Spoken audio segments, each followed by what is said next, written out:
Hi there, my name is Shelley, and this is our 6th lesson on algebraic fractions, and we are continuing with the simplification of fractions. Now, up until now, we've seen how important it is to be able to factorize, and without it, we cannot simplify fractions. By the end of this lesson, you will be able to factorize trinomials. In our previous lesson, we learned how to factorize trinomials specifically with a diagram where we use the area of a rectangle. In this lesson, we are going to learn how to factorize trinomials without a diagram. Let's take the example from our previous lesson. Do you remember we saw that the factors of x squared plus 7x plus 12 are x plus 3 and x plus 4. And we worked this out using the area of our rectangle as a tool to help us. Now we knew the area of our rectangle, the product, and we used it to help us find the sides or the factors of our rectangle. Now how do we do this without a diagram? Let me show you how. The first step is you need two numbers that give a product of the constant in your trinomial. In this case, it is 12. And here, 3 and 4 give us a product of 12. The second step is that those two numbers must give a sum of the coefficient of x in your trinomial. In this case, it is positive 7. And here again, 3 and 4 give us a sum of 7. In other words, you must find a number times another number, which is equal to positive 12, and those two numbers must add up to positive 7. So, what are the numbers?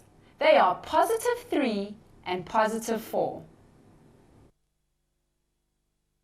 Remember those steps. It's an easy method in order to factorize a trinomial.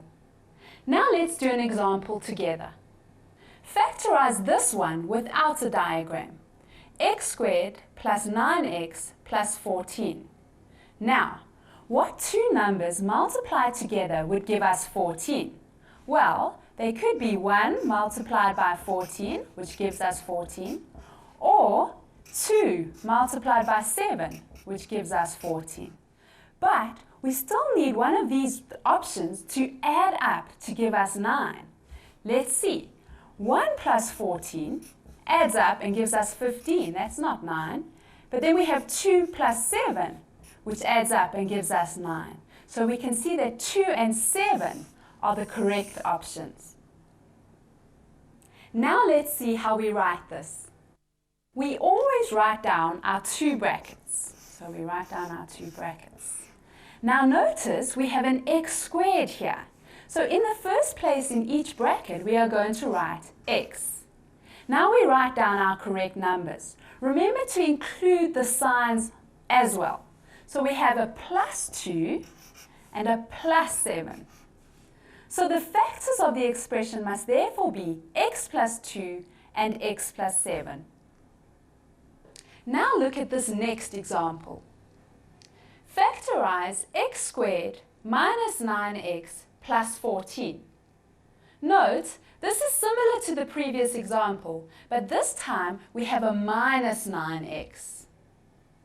What do we do here? Well, let's follow the same steps carefully and see. What two numbers multiplied together would give us positive 14? Well, there are a number of options. We could have positive 1 multiplied by positive 14, which would give us positive 14. But we could also have minus 1 multiplied by minus 14, because that also gives us positive 14. We could also write 2 multiplied by 7. That gives us positive 14. And in a similar way, minus 2 multiplied by minus 7 would also give us positive 14. Now, which of these options do we choose? What we need to do is add up each of the two numbers and see if we end up with a minus 9. 1 plus 14 would give us 15. Minus 1 plus minus 14 would give us minus 15. 2 plus 7 would give us 9, And let's look at this last option. Minus 2 plus minus 7 would end up giving us minus 9. So this is the correct option. So now we need to write this down. So we always write down our two brackets. And then we know we have an x squared here, so we write an x in the first place in each bracket. Now we need to write down our numbers, and remember to always include their signs. So it's minus 2 and minus 7. So the factors of our trinomial are x minus 2 and x minus 7. We are factorizing expressions involving trinomials. So let's try one more example together before we move on to the fractions. Factorize x squared minus 5x minus 6. Now we need to think of two numbers that multiply together to give us minus 6, but those same two numbers need to add up to give us minus 5. Now let's think of the options that multiply together to give us minus 6. We could have 1 multiplied by minus 6, because that gives us minus 6. But we could have had minus 1 multiplied by positive 6, also giving us minus 6. But what about 2 multiplied by minus 3? That gives us minus 6. And in a similar way, minus 2 multiplied by 3 could also give us minus 6. Now we need to see which option is correct. Remember, those numbers need to add up to give us minus 5. Let's try. 1, and let's write it down. 1 plus minus 6 gives us minus 5. So that is the correct option. Once again, let's write it. We write down our two brackets, and then we know that an x is going to go in the first place in each bracket because here is our x squared. Now remember to include the signs, and remember this is our option, so it's plus 1 minus 6. So we write plus 1 minus 6. And so our factors of this trinomial are x plus 1 and x minus 6. Now it's time to work with fractions again. We are going to use what we've just learned about factorizing trinomials to simplify our fractions. Here we go. Simplify the fraction x squared plus 3x plus 2 all divided by x plus 1. What do you notice about this fraction? The numerator is a trinomial. So, before we can simplify this fraction, we need to factorize our numerator first. We know how to do this. We need to find two numbers that multiply together to give us 2 and that would add up to give us positive 3. So let's try 2 multiplied by 1. 2 multiplied by 1 gives us 2. But does 2 and 1 add up to give us 3? Let's check. 2 plus 1 gives us 3. So this is definitely the correct option. So we write in the numerator our two brackets. Remember, we write an x in the first place in each of the brackets. And now we write our numbers. Remember to include the sign, so we have plus 1 plus 2. And this is all divided by x plus 1. Now, x plus 1 in our denominator can be written as one factor by putting a bracket round it. Now we have a common factor, which we can cancel out. And we are left with x plus 2. Remember what we are doing in this lesson. We are still cancelling fractions, but this time the fractions contain trinomials. Let's try our next example. Simplify x squared plus 3x plus 2 all divided by x squared minus 1. In our previous example, we already factorized x squared plus 3x plus 2, and we know it is x plus 2 multiplied by x plus 1. And that's all divided by our denominator. Now, can we factorize our denominator? Look carefully. What do you recognize in the denominator? Do you see that it's a difference of 2 squares? And remember, we can factorize that as x minus 1 multiplied by x plus 1. And now we can see we have common factors and we can cancel them. So the x plus 1 cancels with the x plus 1. And we are left with x plus 2 all divided by x minus 1. We cannot cancel this any further, as both the numerator and the denominator now contain terms and not factors. Let's try one last example where we simplify a fraction. If you take it step by step, you will see that you do know how to do it. Simplify this fraction. X squared multiplied by x plus 1 minus 2x multiplied by x plus 1 plus x plus 1 all divided by x squared minus 1.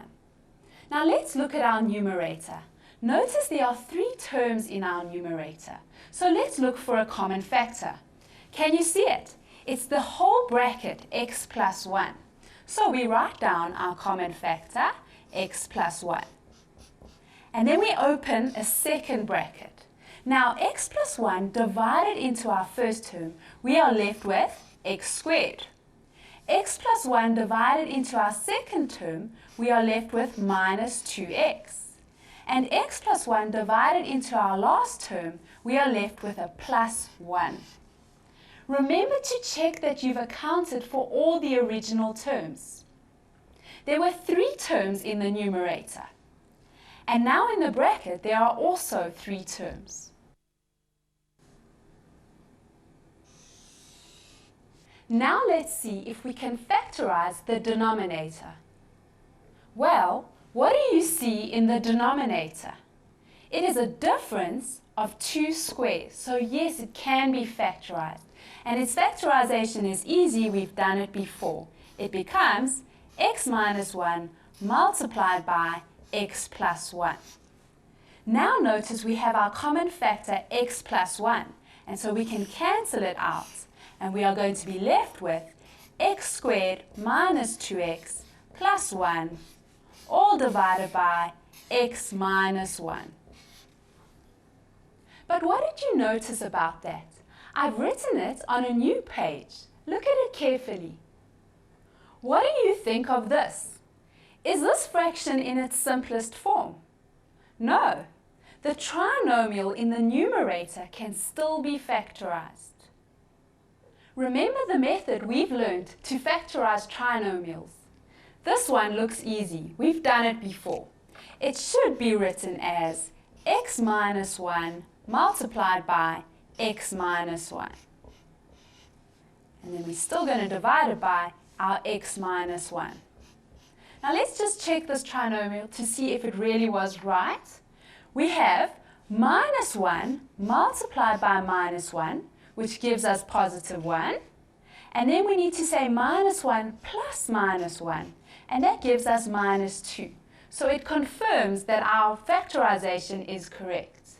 Now we can cancel our common factors. X minus 1 is common to both terms. And the answer is x minus 1. That's all for this lesson on fractions including trinomials. Now it's time for you to test yourself to see how well you understood factorizing trinomials. Simplify the following fraction. X squared multiplied by x minus 3 plus 4 multiplied by 3 minus x, all divided by x squared minus x minus 6. In this lesson, we put our knowledge together and learned how to cancel fractions involving trinomials and the difference of 2 squares. Join me for the next lesson where we will learn how to multiply fractions.